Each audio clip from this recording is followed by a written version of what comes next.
Ready to move on? Excellent. Section 2 looks at adapting to the underwater world and some more about underwater respiration. We go over some more dive equipment and cover more detail on the buddy system, communication, and procedures. And then we'll jump into your next underwater adventure with the Confined Water Dive Preview. During your first confined water dive, you probably noticed that underwater, light, sound, and heat act differently. You've probably also noticed that things look larger or closer underwater. This is because of refraction, when light changes angle slightly as it goes from water to air, causing about a 33% magnification. Water also absorbs and reflects light, not only making it darker underwater than above, but absorbing color as you go deeper. First you lose red, then orange, yellow, green, and finally blue at the greatest depths. Water also affects sound. You'll hear things, but it's often difficult to tell where they're coming from. This is because sound travels about 4 times faster in water. Obviously, you won't be talking underwater, but you can still use sound to get your buddy's attention. You've probably noticed that you chill faster underwater than in air. Water conducts heat about 20 times faster than air, so comfortable temperatures in air are too cold in water without protection from a wetsuit or dry suit. Left unchecked, heat loss can lead to hypothermia, a serious condition in which your body cools so much it can't function normally. Continuous, uncontrollable shivering is your body's signal that you've lost too much body heat. No matter what kind of exposure protection you're wearing, if you begin to shiver, end the dive immediately and seek warmth.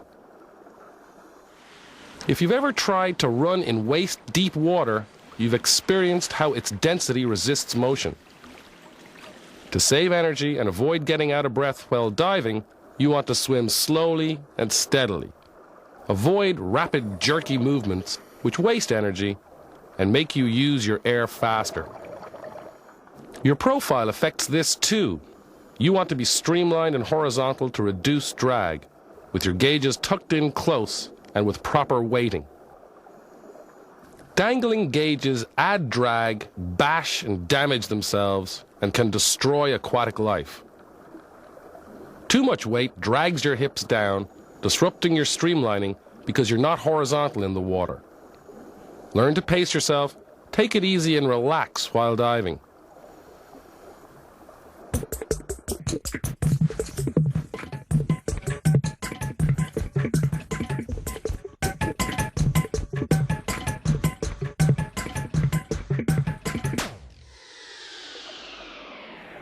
Even though you breathe air from your scuba tank, you breathe a little bit differently underwater than at the surface. As you probably know, your body can only use the air that actually reaches your lungs. The air passages to and from your lungs are dead air spaces that play no part in gas exchange. Snorkels and regulators increase this space, so when you inhale, the first air into your lungs is air from your previous exhalation, high in waste carbon dioxide exhaled with your last breath. If you breathe shallowly, you inhale proportionally little fresh air, but if you inhale deeply, you draw in proportionately more. So slow, deep breathing is more efficient and the way to breathe when you're underwater. Another thing you'll notice is that it's harder to breathe dense air underwater. If you overexert yourself, trying to breathe the dense air can make you experience fatigue, labored breathing, a feeling of suffocation, weakness, anxiety, headache, muscle cramping, or a tendency to panic.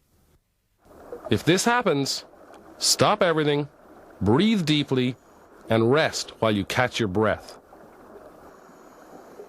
If you experience overexertion at the surface, get buoyant by inflating your BCD or dropping your weights. Then rest and catch your breath. Signal for help if you need to.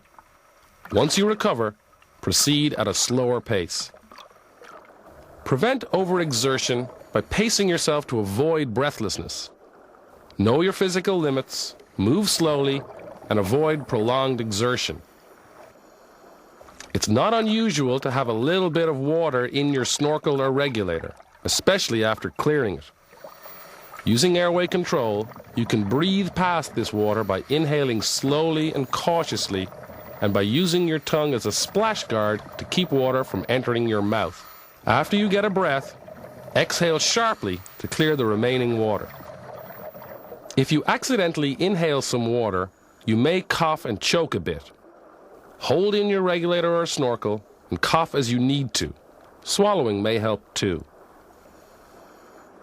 So, in a nutshell, your breathing goals underwater are to always breathe slowly, deeply, and continuously when using scuba.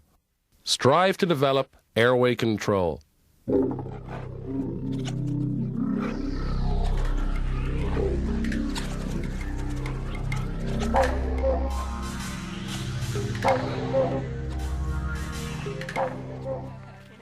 Okay, let's look at more of the stuff you get to use, including exposure suits, weight systems, dive tools and knives, gear bags, and diving instruments.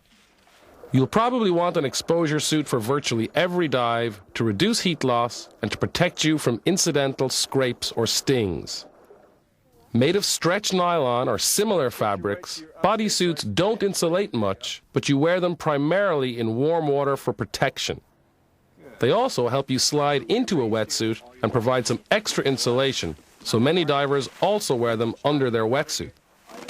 By far the most common exposure suit is the wetsuit. Wetsuits have different styles and thicknesses, making them suitable for a wide temperature range. They insulate you with a layer of neoprene foam. You get wet, but the suit traps the water against your skin. The water quickly warms, and as long as it remains trapped, it doesn't contribute to further heat loss. Dry suits provide the most insulation by keeping you dry. The suit keeps out the water, and you wear an insulating undergarment to retain heat. Because air conducts heat relatively poorly, air plus the undergarment provides the most insulation possible. Diving in a dry suit isn't difficult, but it calls for some special techniques covered in a short course. If you'll be using a dry suit in this course, your instructor will go over these and have you practice using one. You choose your exposure suit based on where you'll be diving, and you may find that you need more than one kind. Your local PADI dive center or resort can help you select the best one for your needs. Just remember that it's not cold water that's no fun, but being cold. With the right suit, you can dive even the coolest water in relative comfort. And also, remember that just because you're protected from the reef doesn't mean the reef's protected from you. Your suit may reduce the risk of getting hurt by aquatic organisms, but you're still responsible for reducing the risk you pose to them. Rinse any exposure suit in fresh water after using it. Dry the inside, then the outside, and store it in a cool, dry place. Lubricate zippers according to manufacturer guidelines. Store wetsuits on large, wide hangers, not thin ones like wire. You typically store dry suits rolled up in their bags. In water colder than about 21 degrees centigrade, 70 degrees Fahrenheit, you'll want some exposure protection for your head, hands, and feet with hoods, gloves, and wetsuit boots. And you may want to use some of these all the time for protection. With wetsuits and most dry suits, you use a neoprene wetsuit hood. Bibbed hoods have a broad flange you tuck into the suit. Some dry suits don't have a place to tuck a bib, so you use an unbibbed hood. You wear a hooded vest under a wetsuit to provide extra insulation for your torso. You can also get jackets with attached hoods. In cooler water, wetsuit gloves keep your fingers from becoming numb. In warmer water, you can wear thinner reef gloves for protection with more dexterity. But keep in mind that gloves don't give you a license to touch anything you want with abandon. You can still get cuts or stings through gloves if you're not careful. Many divers wear wetsuit boots even in tropical water because they provide some foot protection as well as warmth. Wet and dry suits are such good insulators that you can overheat on a warm day before you get in the water. To avoid this, set up all your other gear before getting into your exposure suit. Once in it, limit your activity and protect yourself as much as possible from the sun. Keep your hood off or pulled back if you're wearing one. Leave your jacket unzipped as long as possible, and if necessary, cool down by jumping in the water momentarily or getting sprayed down with a hose. Most people float, and with a wetsuit or dry suit, you will float. Your weight system just offsets this positive buoyancy and allows you to sink. When you're properly weighted, you sink slowly, not like a rock. The most common weight systems are weight belts and BCD integrated weight systems. With either type, the most important feature is a quick release system that allows you to dump your weight one-handed in an emergency. So it's important that you wear your weight system so nothing interferes with ditching your weights if you need to regain positive buoyancy in an emergency. Whether you choose a weight belt or an integrated system depends on your preferences and how much weight you need. You'll learn to set how much weight you use a little later in this section. Most weight systems require minimal maintenance. A brief rinse usually does it. Handle them carefully, though. Dropping weight can break gear or toes.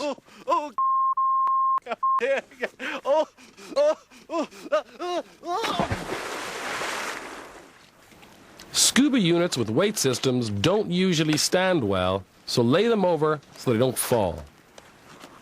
Let's go over the options you have in alternate air sources. Hopefully, you won't ever need it, but just in case, you should always have one.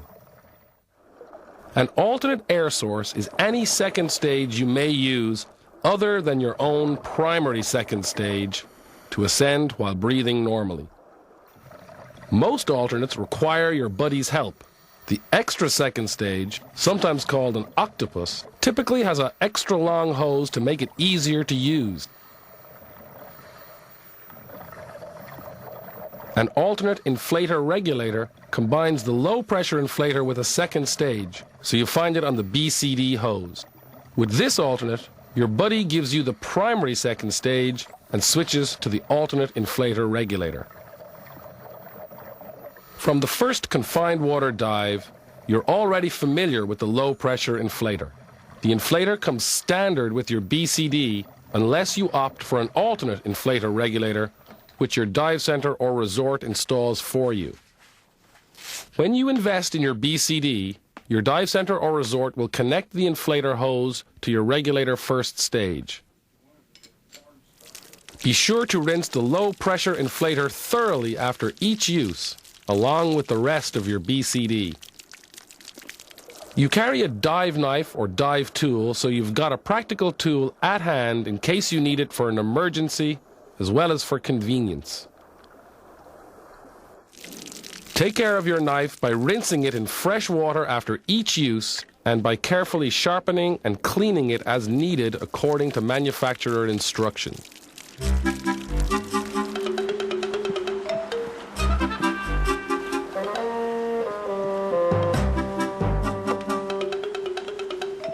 It's important to invest in a quality gear bag.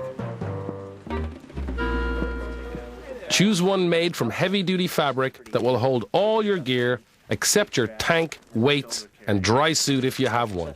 Get one a bit bigger than you need now so you can add to your kit and still have room. You can get many styles and features in gear bags depending on what you like. Your bag doesn't require much preparation or care. Pack it in reverse order from which you need your gear so that what you need is on top. This way, you don't have to pull everything out to suit up. When you wash your gear after diving, rinse the salt out of your bag and let it dry before storing it.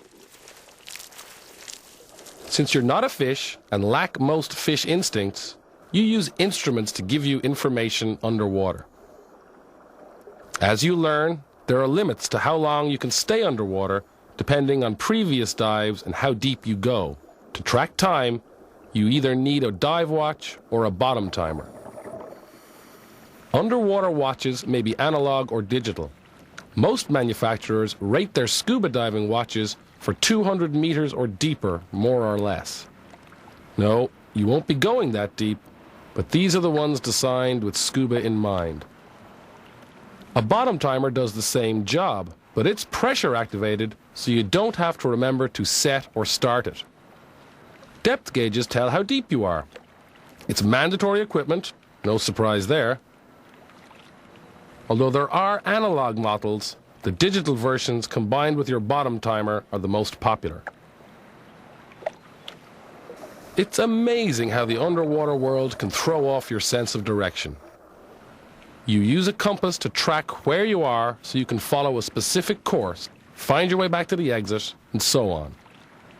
An underwater compass is liquid-filled and pressure-resistant and has reference marks called the lubber line and index markers that you align to swim along a given heading. You'll learn how to use your compass a bit later. You learned about SPGs in Section 1. It's mandatory equipment, pretty obvious, and often combined with other gauges. For one, it may be part of an instrument console, which packages several gauges together. Consoles put all your information in one place, but they're bulkier and more likely to drag and damage aquatic life if you're not careful. So many divers prefer wrist mounting their gauges. This adds a step when kitting up, but it's more streamlined because gauges on your wrist don't dangle. The ultimate dive instrument is the dive computer, which combines your bottom timer, depth gauge, and sometimes your SPG into an instrument that calculates your allowable remaining underwater time. They're quickly becoming standard equipment, and you'll learn more about using them in Section 5. Your PADI Dive Center or resort can help you choose a computer or other instruments that suit the kind of diving you'll be doing. Your primary maintenance for all instruments is, you guessed it, washing them thoroughly in fresh water after each use. But also, treat them carefully. They're precision instruments, so avoid banging or dropping them and avoid prolonged sun exposure.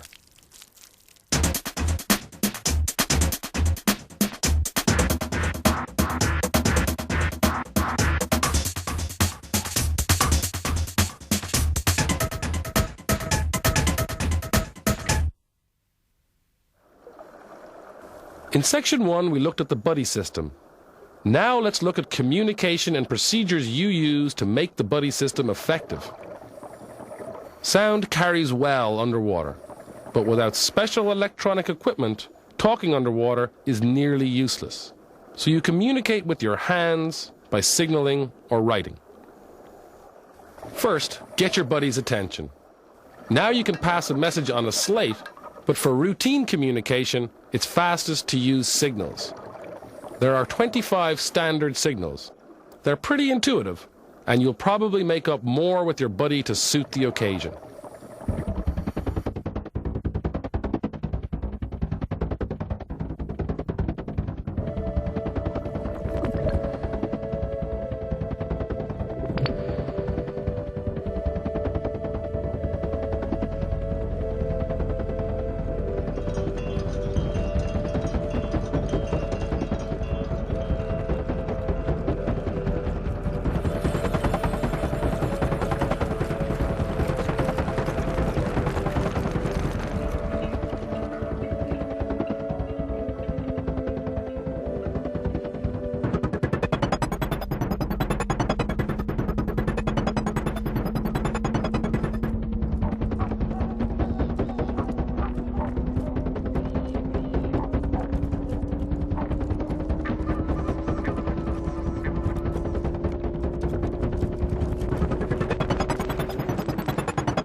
Sometimes you need to communicate with someone on a boat or ashore from the surface.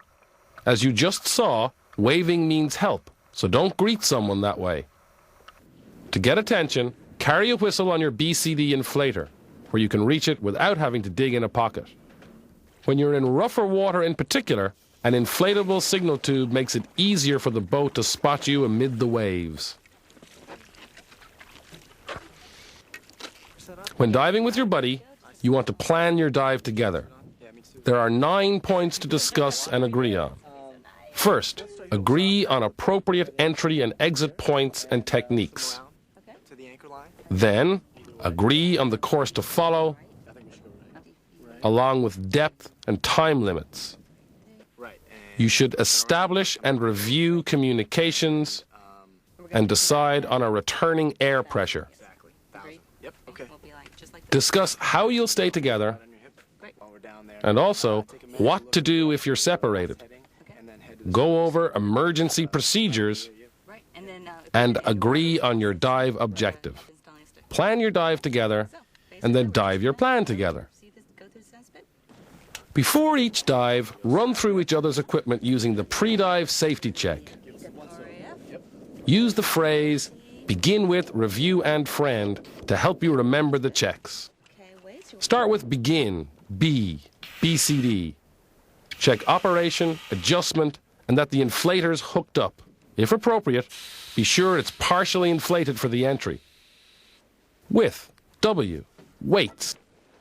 Check for proper weighting and that the quick release system is free and clear for ditching with a right-hand release. Review, R, releases. Make sure you and your buddy are familiar with each other's releases and that they're secure. And, A, air. Confirm that you have enough air for the dive, that your valves are open, and that you know where to find and how to use each other's alternate air sources. Friend, F, final OK. Give each other a final inspection, looking for unsecured gauges, missing or out-of-place gear, and so on. Make a habit of performing this check. It goes pretty quick once you know it. During the dive, stay close to your buddy. It's easiest if you agree on who will lead, where you're going, and what to do if you get separated. The rule of thumb is to look for each other for no more than a minute and then reunite on the surface. But you may modify this if conditions, such as current, warrant. Anyway, the point is it's your responsibility to stay with your buddy and follow the rules, guidelines, and recommendations for each other's safety. No one can do it for you.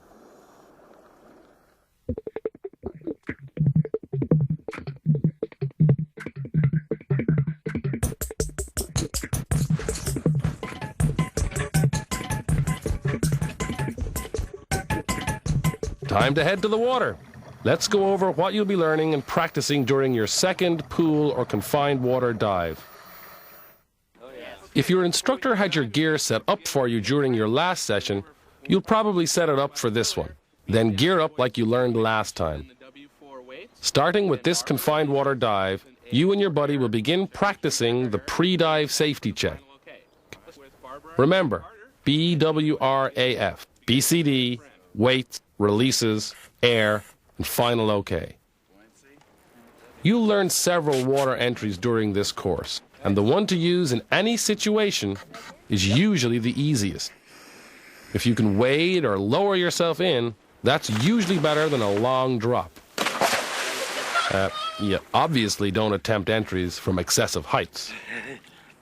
One entry you may practice is the giant stride. After kitting up and the pre-dive safety check, check that the entry area is clear. Inflate your BCD about halfway so you'll be buoyant while you wait for your buddy to enter. Check that your buddy's ready, breathe from your regulator, and hold your mask so the water doesn't dislodge it when you hit the water. Then, step out as though walking. After entering, signal you're okay and clear the area while you wait for your buddy. You may also practice the controlled seated entry, which is useful from a low, stable platform like a dock, swim step, or poolside. After checking the area, making sure your buddy's ready, and partially inflating your BCD, reach across yourself like this. Pivot on your hands and ease into the water. Easy. During this confined water dive, you'll start using your snorkel to save tank air when you're on the surface. If you've never used a snorkel, it's pretty simple. Put it in your mouth, exhale to blow out any water, and then breathe. To clear water from your snorkel, simply exhale sharply and forcefully through it to blow out the water, like shooting a giant pea shooter. Clear any water that sloshes in while you're using it in the same way. Take your first breath cautiously after clearing it, just in case there's a bit of water left. You can breathe past the water by inhaling slowly and letting air bubble through until you've got enough air to blow out the remaining water. Commonly, you'll snorkel on the surface to save tank air until you reach your dive site, then switch to the regulator and descend. At the end of the dive, you'll switch back to snorkel and swim back to the boat or shore. So, your instructor will have you practice switching back and forth between your regulator and snorkel with your face in the water. It's simply a matter of taking a breath, switching, and then exhaling sharply to clear the snorkel or regulator, like this. Practice until you can do it effortlessly. Your instructor will also have you practice swimming at the surface while snorkeling. Keep your arms at your side, look ahead so you don't hit anything, and keep your feet underwater. You may find it more relaxing to swim on your back. When you reach the place where you want to dive, you and your buddy go through 5 steps for starting your descent, which you'll begin practicing during this confined water dive. First, signal that you're ready to go down. Next, orient to something at the surface so you'll know where you are when you come back up. Third, set your watch bezel or start your stopwatch function if necessary. And then fourth, switch to your regulator. Finally, slowly deflate your BCD and exhale to start down. Equalize immediately upon submerging and do so frequently as you descend. Stay relatively head up, which makes it easier to equalize, and so you can kick to slow your descent if you need to.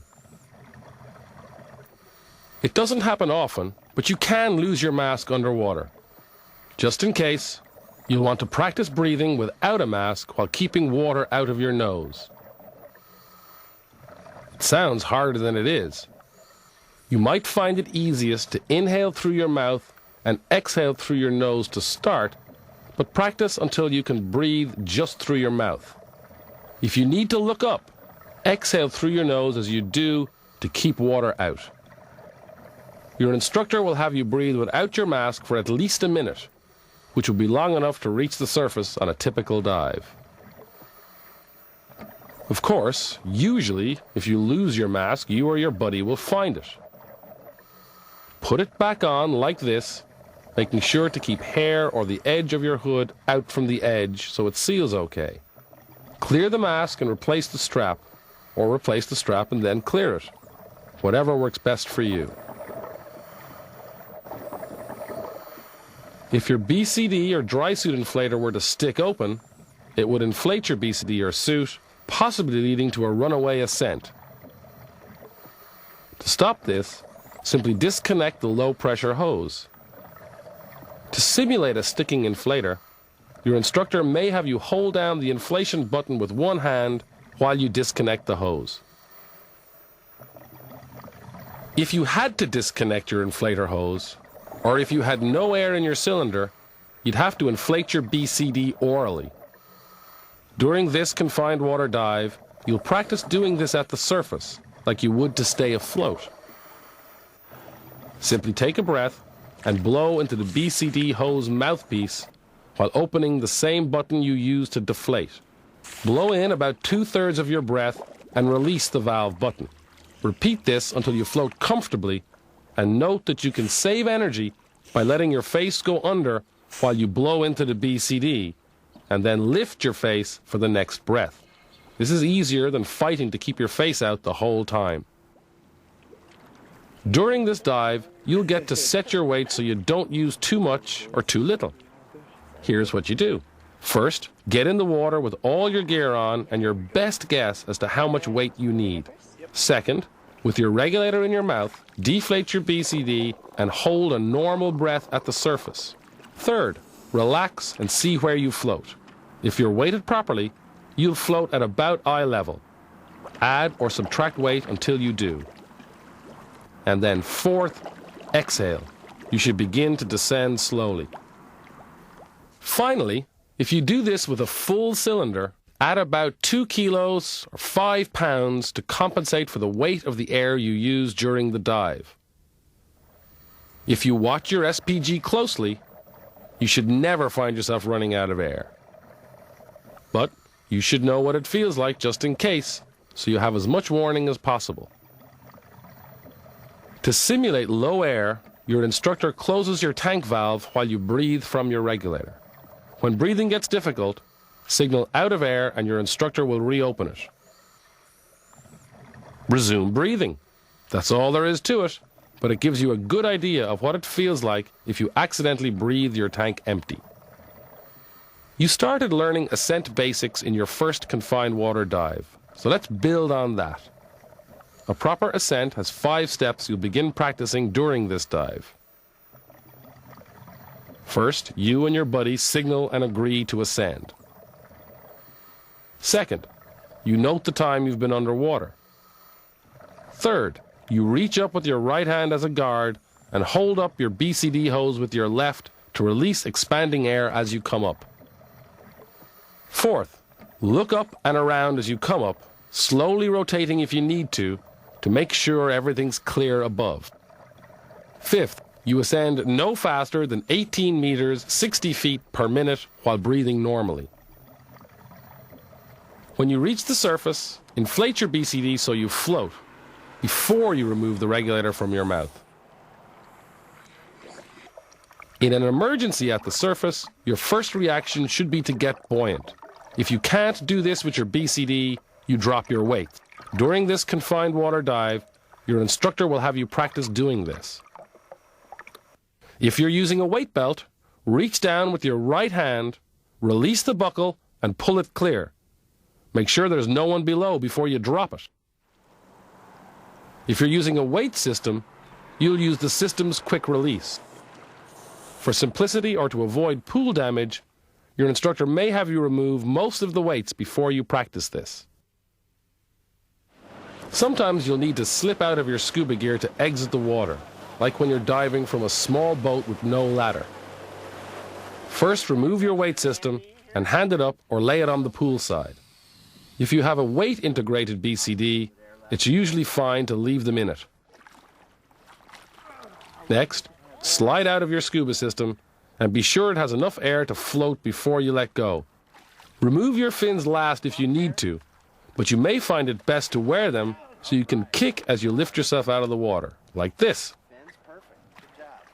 Okay, that's it for section 2. Won't be too long before you're doing this in open water.